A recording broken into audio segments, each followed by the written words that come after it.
ആദരിക്കുവാനുമാണ് സ്വാതന്ത്ര്യം നമ്മൾ ആഘോഷിക്കുന്നത്. ഇന്ന് ലോകത്തിന്റെ ഒരു വൻ ശക്തിയായി ഇന്ത്യ മാറിയിരിക്കുന്നു. അതിൽ പ്രയത്നിച്ച എല്ലാവരും ഈ സുന്ദരത്തിൽ നമുക്ക് ഓർക്കാം. നമ്മുടെ രാജ്യത്തിന്റെ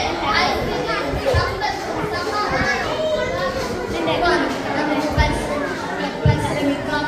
സ്വാതന്ത്ര്യം ഒരു ആഘോഷം മാത്രമല്ല, ഒരു ഉണർത്തൽ കൂടിയാണ്. നമ്മുടെ ഐക്യതബോധം തളരാതിരിക്കുവാനും നമ്മുടെ ദേശീയ ചിന്ത ശക്തിപ്പെടുത്താനുമാണ് ഈ ദിനം നമ്മെ പ്രേരിപ്പിക്കട്ടെ. സ്വാതന്ത്ര്യം മാത്രമല്ല, ഉത്തരവാദിത്വം നമുക്ക് ലഭിച്ച സംഭാവനയാണ്. അത് സംരക്ഷിക്കാനും ഉയർത്തിക്കൊണ്ട് പോകാനും നാം ഒരുമിച്ച് നിൽക്കണം. നാം ആരും ചെറിയവരല്ല. നമ്മുടെ ഓരോരുത്തരുടെയും പ്രവൃത്തി ഒരു ദേശത്തെ മാറ്റിമറിക്കാനുള്ള ശക്തിയുള്ളത് തന്നെയാണ്. അതിനാൽ നമുക്ക് ഒന്നായി മുന്നേറാം, ഒന്നായി പ്രവർത്തിക്കാം. ഇത്രയും പറഞ്ഞുകൊണ്ട് ഞാൻ എന്റെ വാക്കുകൾ നിർത്തുന്നു. ജയ് ഹിന്ദ്. നന്ദി, നമസ്കാരം.